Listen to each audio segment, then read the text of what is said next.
Hello, everybody. Welcome back to Real Talk Shorts, episode 12.5. I'm Thomas. And as always, it's your boy, Carson S. Davis. It's your boy. Give me that. This is the third take that Yes. we've done for this Real Talk. Yeah. We're off to a rough start this morning. Last take, the card was full. Yeah. And at first, I don't even remember what happened. The fan. We left the Yeah. fan on. Yeah. So hopefully, third time's the charm. Yeah. We've got it for you this Isn't time. that one of your movies? I do have a short film called Third Yeah. Time's the Charm, and Yeah. y'all should go check that out on my YouTube channel. Nice little Right? plug. Yeah, go subscribe. But I'm just going to get right into this, and I'm going to... It's episode 12.5, remember? yeah, The last Real episode. Talk short. Yes. Yeah, this is the last Real Talk short of season 1. Mm-hmm. It's been an incredible journey. Well, yes. Next. 12 weeks of this. Yeah. Haven't Wow. missed a single episode. No. Nothing's been late. No. Nothing. Nothing. I've been Ever. good. I've been good on this Yeah. one. Yeah. Give me been that. good. Hey, give you that. Yeah. You know what I'm saying? Yeah. Give you that. But Maybe that should be a button. yeah, next Tuesday will be our last episode of season 1. That should be a button. Give you that. Yeah. For every time we get a new supporter on Anchor. Yeah. We give them a shout out and say, Hey. hey, give you that. Give you that. Yeah. Anyways, Yeah. let's talk about this. There was a clip circulating on Jimmy Kimmel a couple months back during the press tour for Joker, where Joaquin was on Jimmy Kimmel, and Kimmel had brought out this. He'd played this clip of Joaquin, unbeknownst to him, on set. And this might be old news, but we're not really talking about this. This is Yeah. just a transition. It's a preface, if you will. It's a preface. But anyways, it upset Joaquin because it was embarrassing because it was a video of him getting upset on set because he was mad at like one of the DPs or something because people wouldn't stop talking during his take and stuff. And honestly, kind of a rude move on Kimmel's part, I thought. I mean, that's like no actor wants that out there for people to see.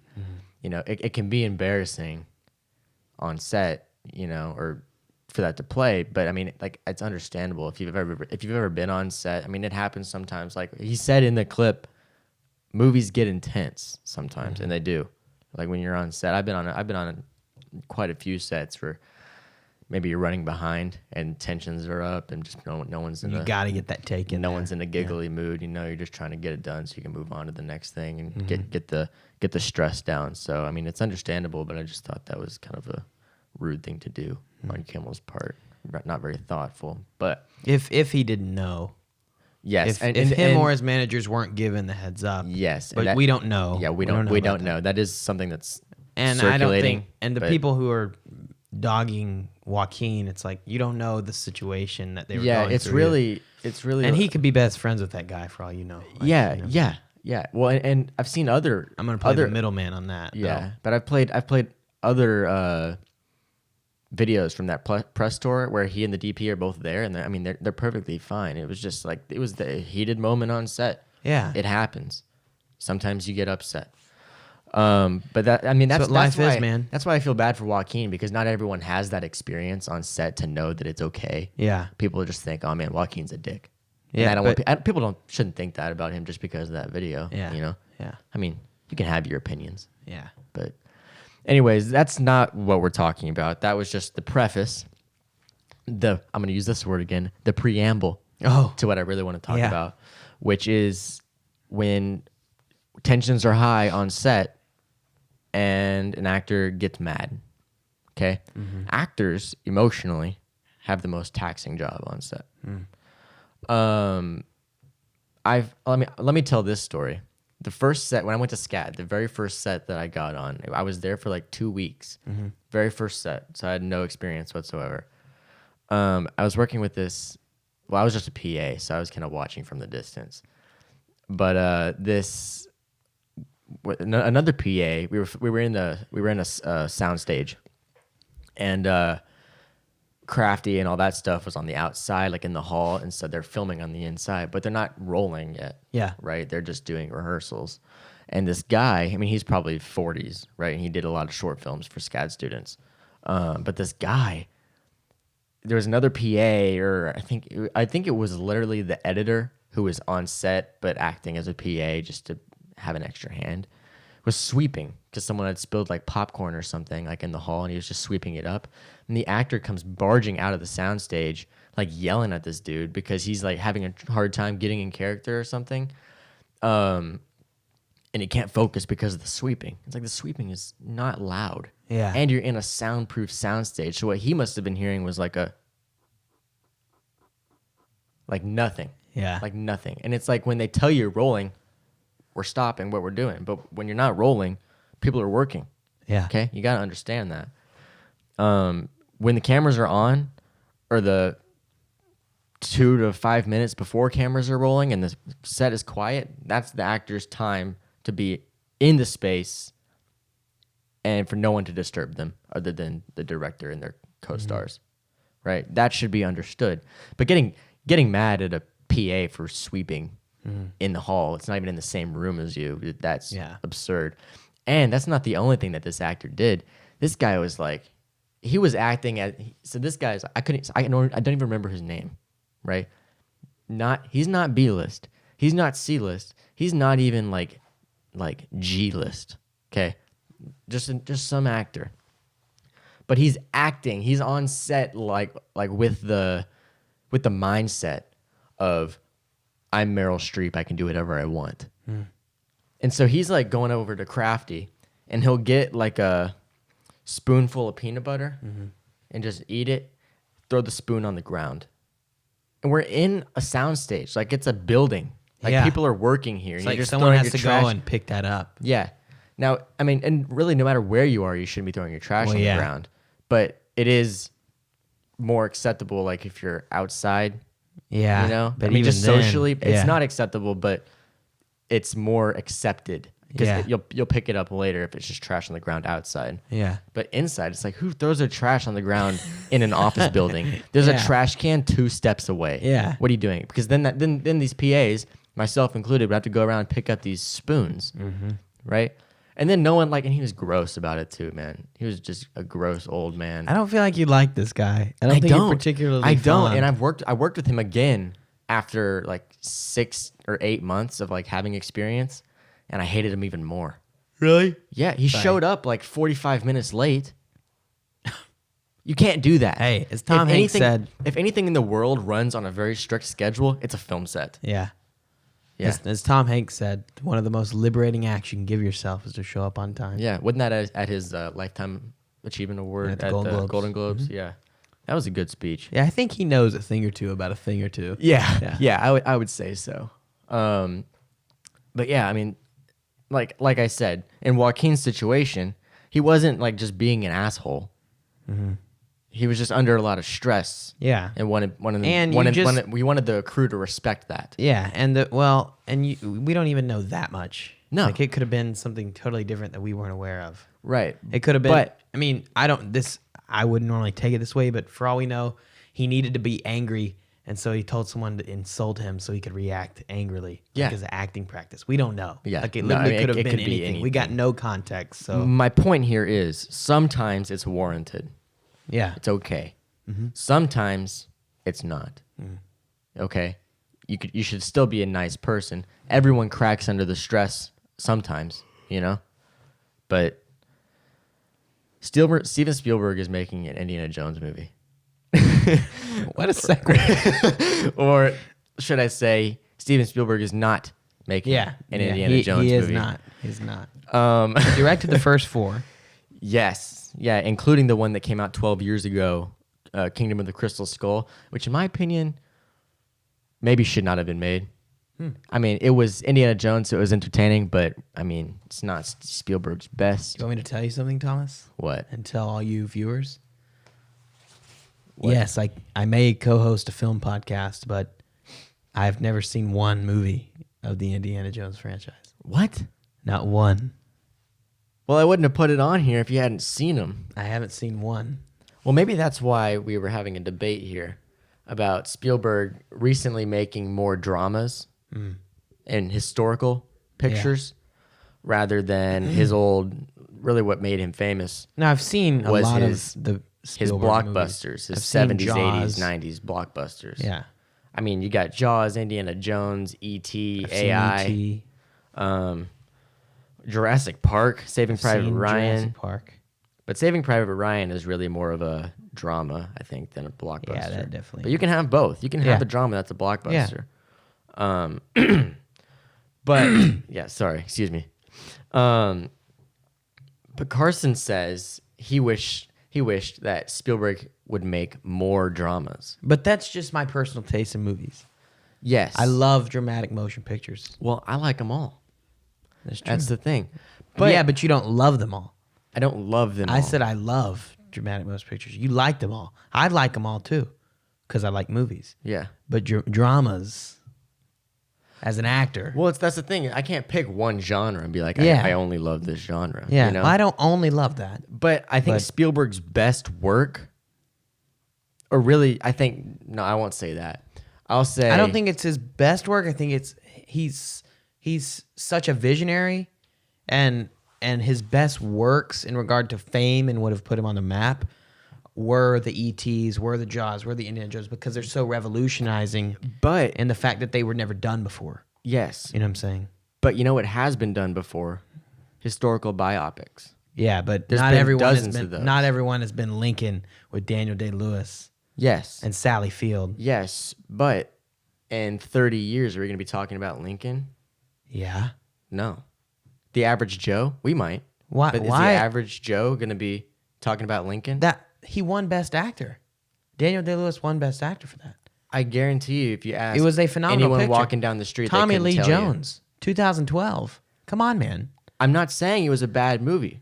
I'm saying, is it a classic? Yeah. No. It's a cinematic motion picture. Yes, but is it a classic? There's a difference. There is a difference. You think there's a difference between a cinematic motion picture and a classic? Yeah, Because inherently, like the AFI. I thought the whole thing we made was cinematic motion picture classic, like blockbuster, mega fame. You know Well, what I'm going to saying? make an amendment. To Oh, that. so you're adding a Listen, new character. I think classic is something. He's adding a new category to the chart. Let me do you one better. Wow. That was yeah. Listen, I think classics are movies that will make like the AFI top 100 of all time. Okay. Movies that, like, when you think of movies, like if you're Like a filmmaker, Wizard of Oz. yes, Yeah. those movies. Gone with the Wind. Lincoln won't be that. Yeah. Okay. Yeah, I see what you're saying. Jaws Will be. Yeah. Yes. You know, yes. there's a E.T. difference. Yeah, Yeah. there's a difference, and it's because of the originality to it. Yeah. you're Notice right. You're right. on this AFI Top 100, there's no sequels. There's no remakes. True. These are all originals. that, like, Casablanca. that changed the Cinema. film industry. Cinema. Yeah. So I think that's why I want Spielberg to make more movies like he used That to. are because how they're like, polarizing. you don't see that many originals now, especially originals like this, like E.T., like Alien. Yeah.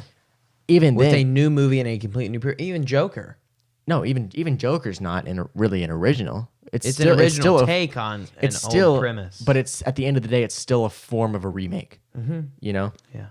But like I'm looking on here, and you've got like On the Waterfront, Butch Cassidy and the Sundance Kid, Forrest Gump, Spartacus, Titanic. Who did Forrest Gump? Zemeckis? Yeah, yeah, that was Zemeckis. I mean, The Godfather, Apocalypse Raging Now. Bull. Yeah, Wizard of Oz. Yeah, see, these are all-time classics. It's a Wonderful Life, To Kill a Mockingbird. Yeah. yeah. There's movies now that are great, but will Citizen Kane is number one.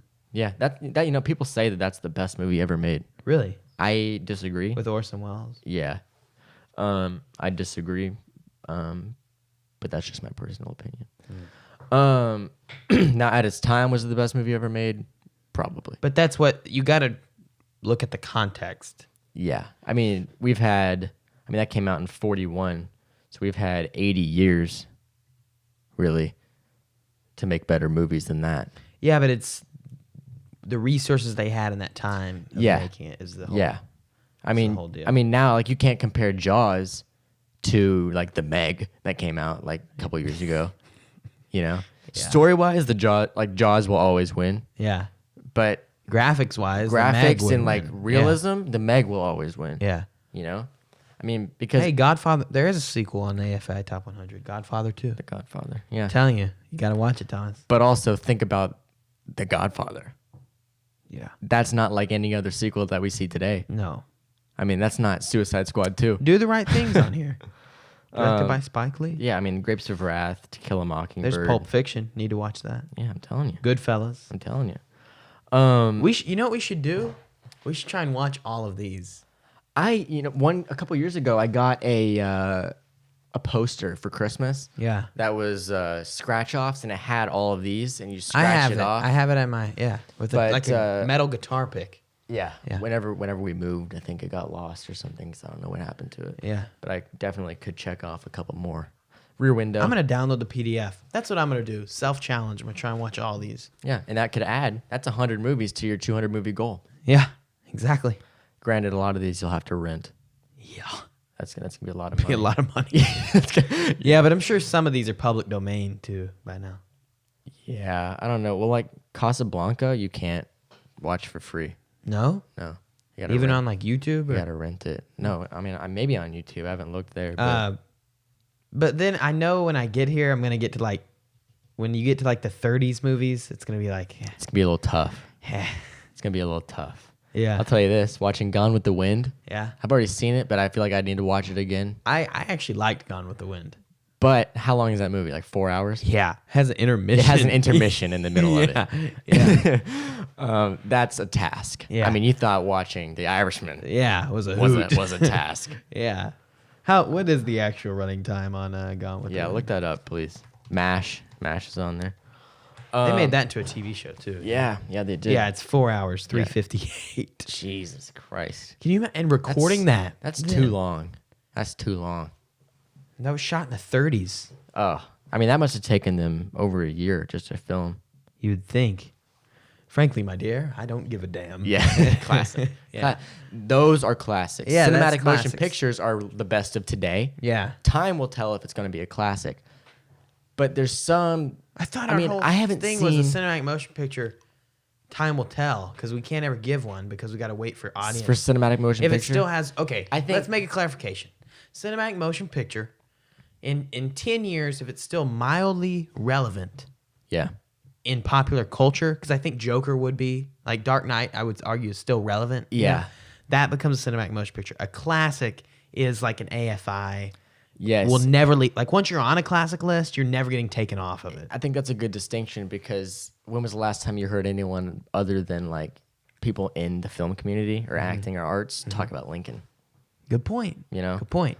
That won't be I think it's one of the greatest movies of all time. But it's not not a cinematic motion picture. Exactly. It's the greatest thing or one of the greatest things that have come out in recent times. Yeah.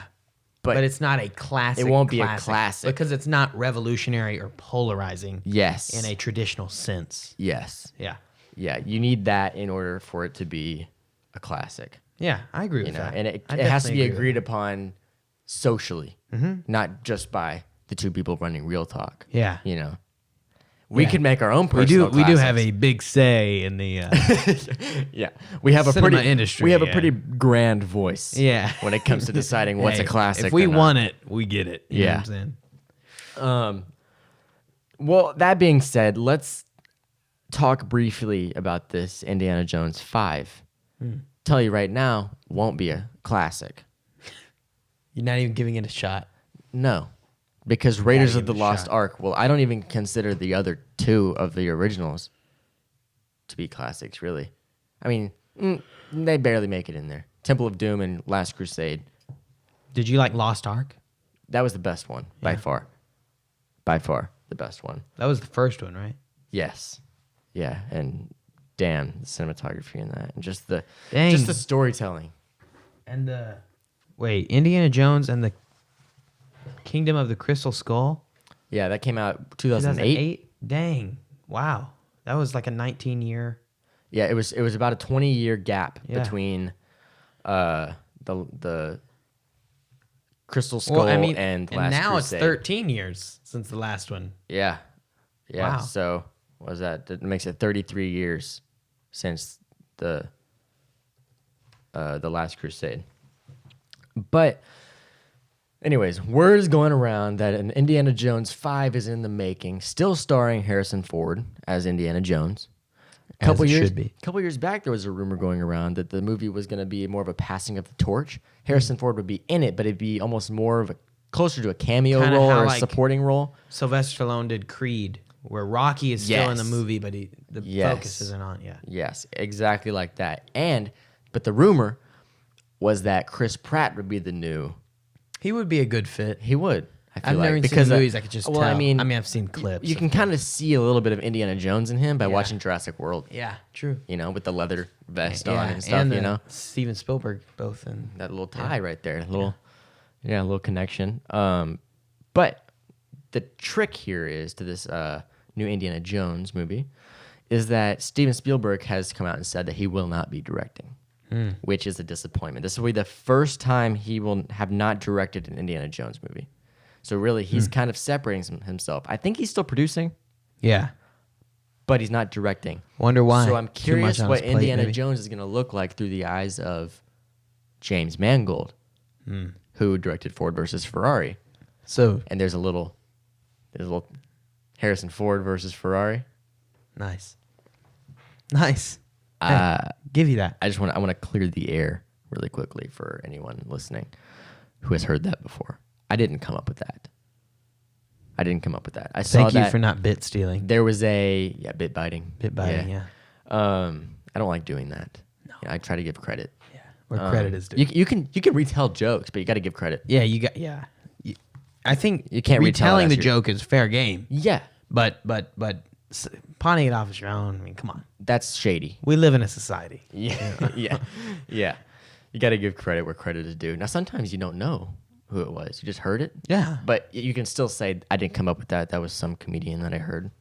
Just so they know that you're not biting. Because you don't want to be in a position where they catch you. Oh, That's awkward. No. Yeah, that's just embarrassing. Yeah. But Harrison Ford had said on Ellen a couple weeks ago, I saw this. Yeah. I never watched Ellen, but this popped up in my feed, probably because it was Harrison Ford. Yeah. Love that man. But he's getting old now, 78. 77. But he said on Ellen that there's still some script things that need to be tweaked and some scheduling issues that need to be solved. But they should hopefully be starting principal photography in the next 2 months. Okay. So my guess is if they do start, because this movie's been trying to be made for about 3 or 4 years now. Okay. And it's been getting pushed. This is the third time it's been pushed. So the release date now is July 2021. Okay. Yeah. Okay. So Dang, that does kind of seem quick though. it does. Because If they haven't started it's filming. March. It's Say 4 months, 4 to 6 months for a film of principal. Granted, what if James Mangold is wanting to do like a homage to Spielberg and try to keep the VFX to a minimum and do things practically? Yeah. Like they did in the 70s when they made Raiders of the Lost Ark. Yeah. You know, actually blow things up. Yeah. Get models in there, moving sets, stuff like that. It could, and that would take less editing time. Yes, it would. So that could be happening. I would be very interested to find out. But we are at the 23-minute mark, 24-minute mark. That flew by. Yes, it did. It's Time flies when you're having fun. It's time for the recommendation of the weekend. Oh. I see what you did there. Yeah, well, actually, you did that. Yeah, I know. I'm not trying to bit bite here. Hey, thanks for not stealing my stuff. Yeah. You go first. I'll go first. My recommendation this week is something I watched last night. Been a little bit of controversy about this. Not really controversy as much Thomas, as just you social. and your fascination with the controversial topics.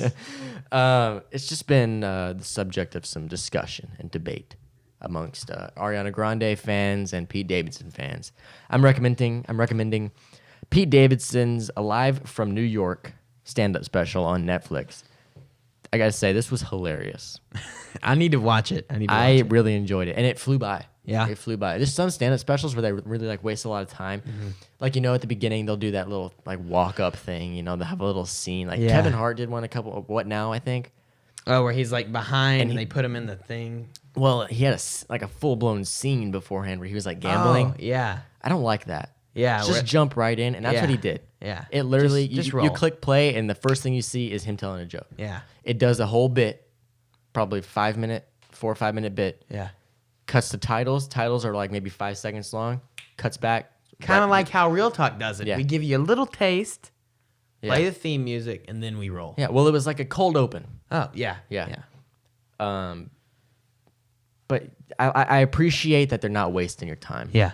Because really, I fast forward through all that other crap. I just want to see the comedy. Yeah. So, yeah, highly recommend Pete Davidson's Alive from New York on Netflix. Came out 2020. Oh, also, one quick note. He does talk a lot about his relationship with Ariana Grande, and that's very hilarious and fascinating. So give it a listen. Give it a watch. Okay, Carson, Thomas. you're up. I went a more traditional approach. I'm going to recommend a phenomenal piece of dramatic, cinematic motion greatness. A classic, really. Yeah, I would say. It is a classic. I would It say, is a classic. It's called What's Eating Gilbert Grape. There's a few actors in there. Johnny Depp, Juliette Lewis, and 19-year-old Leonardo DiCaprio. He's 19 in that. He looks younger. Maybe 18, 19, Yeah. yeah. And Really, I mean, really, he looks like 13 or 14 in well, the he movie. played like a 13 Yeah. or 14. The screenplay was by Peter Hedges, the father of the now effervescent Lucas Hedges. DiCaprio was 19. He was nominated for Best Supporting Actor. Hold on, did you say Lucas Hedges is in that? No, his father wrote the movie. Oh, okay. DiCaprio was 19. He was nominated for an Academy Award for Best Supporting Actor. You really just gotta watch it. I can't really. Yeah, there's not much you can say about it without like kind of ruining giving it. a lot of it away. There's a beautiful scene where Leonardo DiCaprio's character finds his mother, Yeah. and it just Oh, really beautiful, Really beautiful. some of the acting. best acting Yeah. I've ever seen. It's on. I mean, it's on a lot especially- of those compilations. Best acting. The fact that he didn't get nominated. No, he did. He just didn't win. He did get nominated? Yeah, he didn't win though. But That totally was- recommend it. I believe it's on Netflix. So go check it out. Yeah, that was the whole joke for a long time, was that he would keep getting nominated and he never Yeah, won. yeah. And then he finally won for Revenant, which Yeah. he should have won, really, for.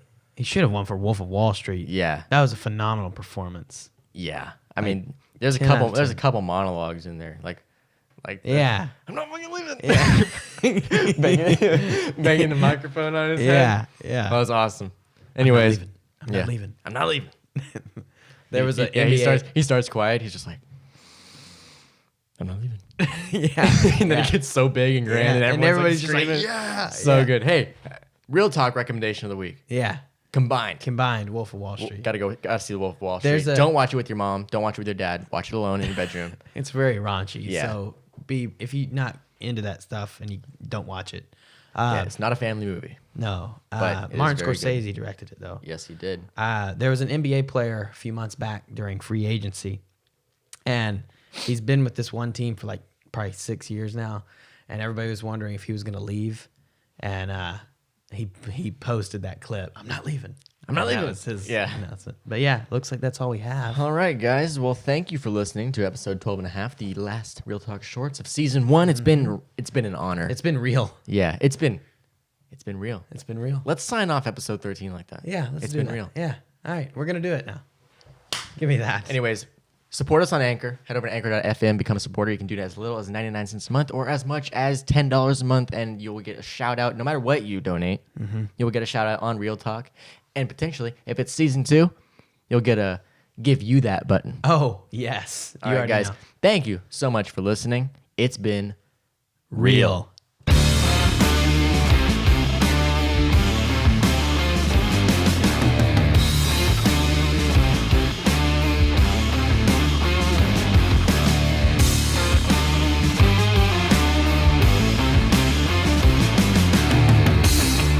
You're listening to Real Talk